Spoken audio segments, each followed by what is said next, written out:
Yang pertama, kami akan menjelaskan mengenai kondisi Indonesia saat ini. Pada gambar berikut, terdapat data-data yang kami peroleh dari sumber akun YouTube Badan Pusat Statistik Indonesia. Pertama, terkait data pertumbuhan ekonomi nasional triwulan 1 tahun 2021 berdasarkan year on year, di mana data menunjukkan pertumbuhan ekonomi di Indonesia masih berada pada angka minus 0,74%.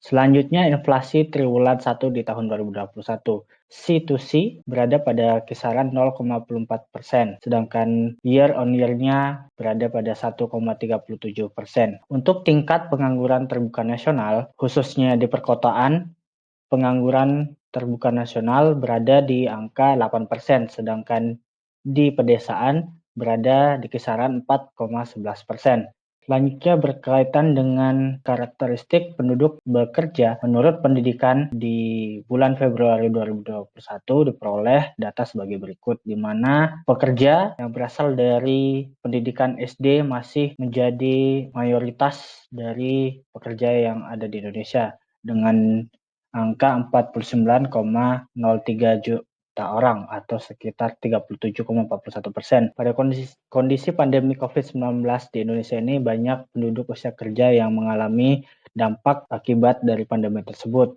Dapat dilihat pada data berikut, di mana pengangguran karena COVID-19 pada Agustus 2020 itu cukup tinggi, yakni 2,56 juta orang, namun pada bulan Februari 2021 mengalami penurunan sekitar 0,94 juta orang.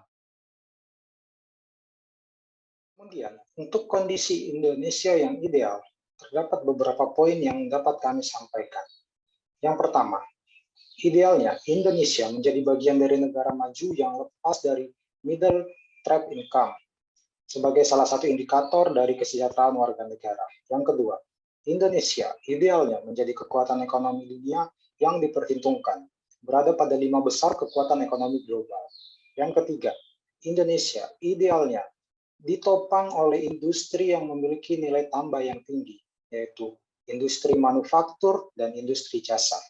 Yang keempat, Indonesia idealnya memiliki rakyat yang bersatu untuk mengatasi segala bentuk permasalahan bangsa dari segala sisi kehidupan, baik secara sosial, politik, ekonomi, pendidikan, dan bahkan secara kebudayaan.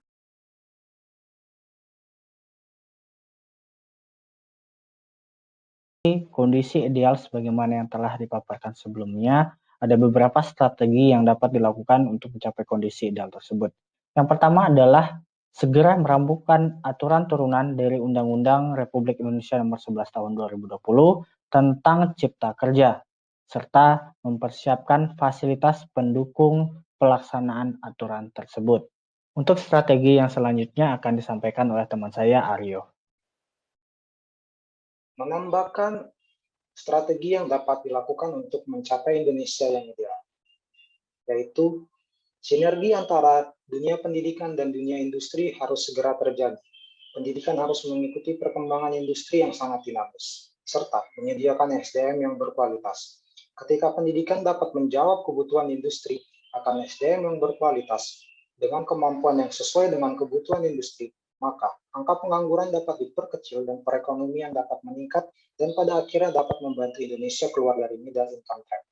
Kemudian, dibutuhkan kesiapsiagaan dan kewaspadaan terhadap faktor-faktor eksternal yang dapat mempengaruhi kehidupan berbangsa dan bernegara.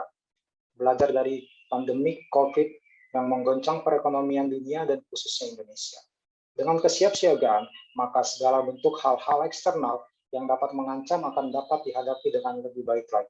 Misalnya, memperkuat rasa cinta tanah air dengan membenci produk asing dan mencintai dan menggunakan produk dalam negeri yang dapat memberikan efek domino dalam melepas ketergantungan akan asing dan meningkatkan perekonomian. Demikian pemaparan yang dapat kami sampaikan. Jika terdapat hal-hal yang kurang, mohon dapat disampaikan agar dapat menjadi bahan pembelajaran kami. Terima kasih.